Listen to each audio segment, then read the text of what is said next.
एक प्रोफेसर था Immanuel Kant. वो एक जर्मन फिलोसोफर था। वो सुबह 5 बजे उठता था और 5 बजे उठने के बाद 3 घंटा कुछ लिखता था। उसके बाद 9 बजे जाता था वो अपने यूनिवर्सिटी में जाकर के 4 घंटा लेक्चर देता था। उसके बाद 1 बजे वो उसी रेस्टोरेंट पे जाकर के रोज़ खाना खाता था और उसके बाद फिर शाम को वापस से उसी पार्क में फिर से टहलने के लिए जाता था और फिर रात में 3 घंटा कुछ लिखता था। और ये काम ये रिपीटेडली वो 40 साल तक के करता रहा। ये जो प्रोफेसर इमैनुअल कांट जिसकी मैं बात कर रहा हूँ, ये 1724 में पैदा हुआ और 1804 में इसकी मृत्यु हुई। 80 साल तक जिया, उसमें से 40 साल तक उसने यही काम किया।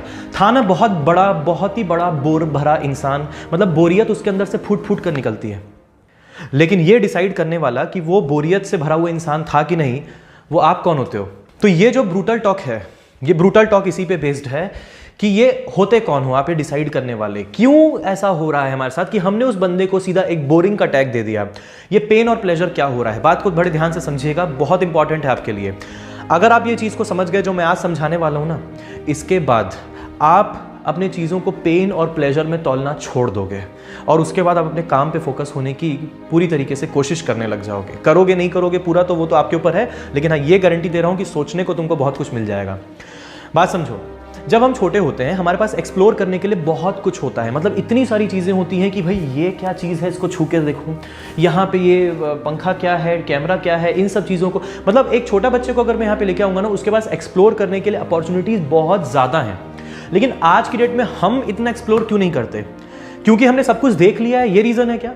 नहीं, एक्चुअली हमने ये समझ लिया है कि दुनिया में इतना कुछ है सीखने के लिए और देखने के लिए कि जितना हम ऑलरेडी जान चुके हैं इतने कुछ सालों में, उतने में ही अपन बस करते हैं। और हमने अपने लिए खुद फिक्स्ड रूल्स बना रखे हैं और उन फिक्स्ड रूल्स को फॉलो करते हुए हम अपने जीवन को जीना चाहते हैं।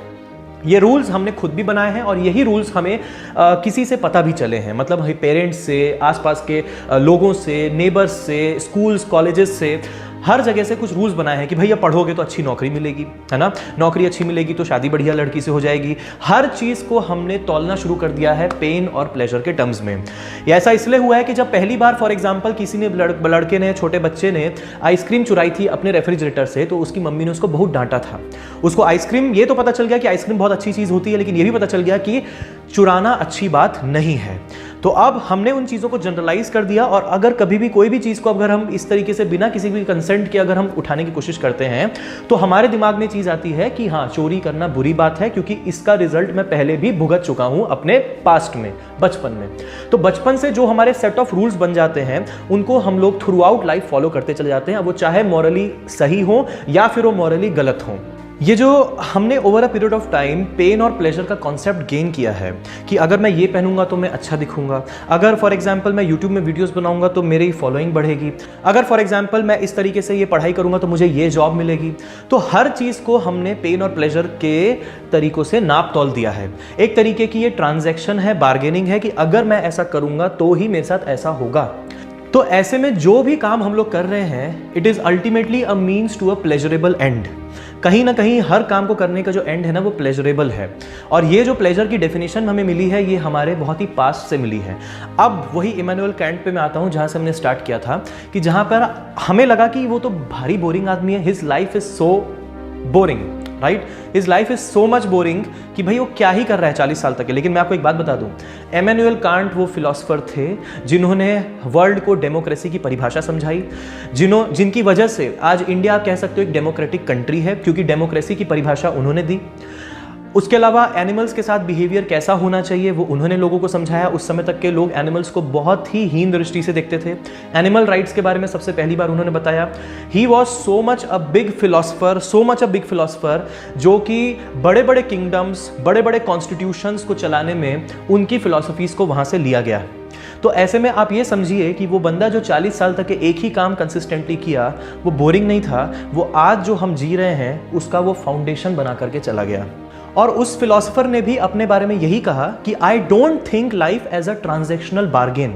मैं कोई बार्गेनिंग करने नहीं आया हूँ लाइफ में कि अगर मैं ये करूंगा तो मुझे ये मिलना चाहिए, अगर मैं पबजी खेलूंगा तो मुझे आनंद आना चाहिए। अगर हर चीज़ को हम पेन और प्लेजर के नज़रिए से देखने लग जाएंगे तो ऐसे में एक पॉइंट ऑफ टाइम के बाद you won't be able to be happy at any point of time, because कहीं ना कहीं उस चीज़ में आपको खामियां दिखेंगी। पेन महसूस होगा तो आप उस काम को छोड़ देंगे, प्लेजर महसूस होगा तो उस काम की तरफ आप ड्रिवन हो जाएंगे।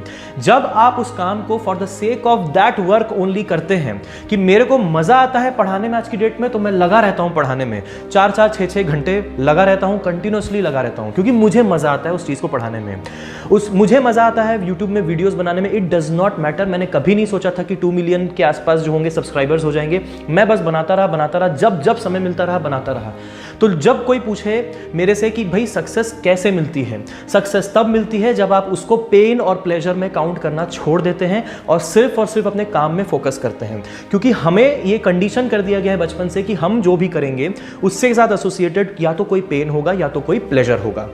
अगर आप अच्छे से पढ़ोगे तो आप एक IAS ऑफिसर बनोगे, अगर अच्छे से नहीं पढ़ोगे तो आलू प्याज बेचोगे। ये सब जो चीज़ें, जो मानसिकता डेवलप हो गई है, ये मानसिकता हमें हर चीज़ को पेन और प्लेजर के नज़रिए से देखने पे मजबूर करती है।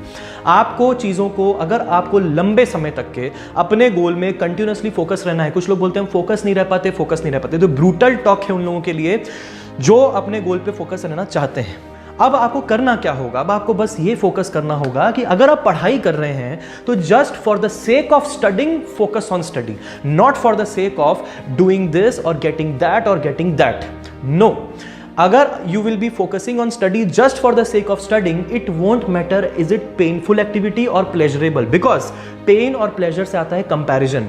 फिर आप स्टडीज को कंपेयर करने लग जाएंगे किसी और दूसरी एक्टिविटी के साथ कि उस एक्टिविटी को करते वक्त तो मुझे मजा आ रहा था, इस एक्टिविटी को करते वक्त मुझे मजा नहीं आ रहा है। ऐसे में उस एक्टिविटी के तरफ आप ड्रिवन हो जाएंगे और ये एक्टिविटी आप करेंगे नहीं। आप बिल्कुल ध्यान से समझिए कि आपका दिमाग आपके साथ कैसे खेलता है, क्योंकि आपकी गलती इसमें नहीं है। जिस तरीके से हम बचपन से कंडीशन होते हुए आए हैं, जिस तरीके से पेन और प्लेजर की परिभाषा हमारे दिमाग में फीड कर दी गई है, बस वही हम हर चीज़ में फॉलो करते हैं, इर्रिस्पेक्टिव ऑफ कि उस चीज़ में वो चीज़ फॉलो करनी चाहिए या नहीं करनी चाहिए। ऐसा नहीं है कि आपको किसी भी चीज़ में पेन या प्लेजर नहीं देखना चाहिए, लेकिन लाइफ के जो ज़रूरी काम है जो आपको करने हैं, वहाँ पे आपको पेन और प्लेजर पे फोकस नहीं करना चाहिए। वहाँ पे for the sake of that learning only आपको वो काम करना चाहिए। अब जब कभी फॉर एग्जांपल म्यूचुअल फंड्स के बारे में कोई सोचते हैं तो लोग सोचते हैं कि म्यूचुअल फंड्स में मेरे पास तो पैसा ही नहीं है, मैं कैसे इन्वेस्ट करूंगा। इसका मतलब वो इनडायरेक्टली ये सोच रहे हैं कि मेरे को बेनिफिट नहीं आएगा तो मैं कैसे इन्वेस्ट करूंगा। For the sake of understanding कि म्यूचुअल फंड्स वर्क कैसे करते हैं, आप उनके बारे में पढ़ सकते हैं। स्टॉक मार्केट फंक्शन कैसे करता है, आप उसके बारे में पढ़ सकते हैं। Just for the sake of getting the knowledge. अगर वो थर्स्ट होगी नॉलेज की हो, या फिर वो थर्स्ट होगी, जैसे मान लो कोई बोलता है मैं ओवरवेट हूं, तो प्रॉब्लम है ओवरवेट, लेकिन उसका सॉल्यूशन क्या है? उसका सॉल्यूशन है कि अगर आप इन चीज़ों को छोड़ देंगे जो आपको प्लेजरेबल लगती हैं, थोड़ा सा पेन की तरफ आएंगे, तो आपका वेट धीरे धीरे कम होना शुरू हो जाएगा, 100% होगा। लेकिन आपको ऐसा करने के लिए प्लेजर और पेन को तोलना बंद करना होगा। ऐसे में just for the sake of enjoying that activity वो करनी पड़ेगी। जब तक आप ये एंजॉइंग करने वाला जो सिस्टम है वो सीखेंगे नहीं, समझेंगे नहीं, तब तक आपको आपके काम की चीज़ हमेशा पेन ही लगेगी और बाकी चीज़ें जो आपके काम की नहीं है वो प्लेजरेबल ही लगेंगी। ऐसा क्यों होता है कि हमेशा खराब चीजें ही प्लेजर देती हैं? क्योंकि ऐसा इसलिए होता है क्योंकि उनको करने में आपको बहुत ज्यादा एफर्ट नहीं लगाना पड़ता, बहुत सारे स्किल्स नहीं लगाने पड़ते। आपको पबजी खेलने के लिए बहुत ज़्यादा स्किल्स की ज़रूरत नहीं है, मोबाइल में व्हाट्सएप में चैटिंग करने के लिए बहुत ज़्यादा स्किल्स की ज़रूरत नहीं है। वो ऑब्वियसली एंजॉइंग एक्टिविटीज़ हैं जहाँ से आपको डोपामिन रिलीज हो जाता है। लेकिन वहीं अगर वो काम अगर आपको बोला जाए जो आपके कंफर्ट जोन से बाहर है, तो वहाँ पर आपको पेन महसूस होता है क्योंकि आप उसमें एक्सपर्ट नहीं हैं। जब आप उस काम में एक्सपर्ट नहीं हैं तो आप कोशिश करते हैं कि उसको जल्दी से जल्दी निपटाया जाए या फिर उससे बचकर कहीं ना कहीं जाया जाए। अगर आप उससे इस तरीके से बचकर जा रहे हैं तो कहीं ना कहीं आप पेन से भाग रहे हैं। मतलब ये है कि आप उस एक्टिविटी को पेन या प्लेजर में तोल रहे हैं। अगर जिस दिन आप ये पेन और प्लेजर के बीच में अपनी इंपॉर्टेंट टास्क को वैल्यू करना छोड़ देंगे, मैं सिंपल सी ब्रूटल भाषा में कहूं, अपनी जिंदगी को बार्गेन करना छोड़ देंगे, तब आप असली मायने में जीना स्टार्ट कर देंगे। और यही है इस पर्टिकुलर टॉक का पूरा मतलब। आई होप आप ये फिलॉसफी समझ पाए होंगे पेन और प्लेजर की। और जब भी आप कोई एक्शन लेंगे तो आप अपने एक्शन के बेसिस पे जज करिए कि आप उस पे पेन या प्लेजर इन पे फोकस होकर वो काम कर रहे हैं या फिर just for the sake of वो वर्क आप वो वर्क करना चाहते हैं। बहुत बहुत शुक्रिया इस वीडियो को पूरा देखने के लिए। जय हिंद, वंदे मातरम।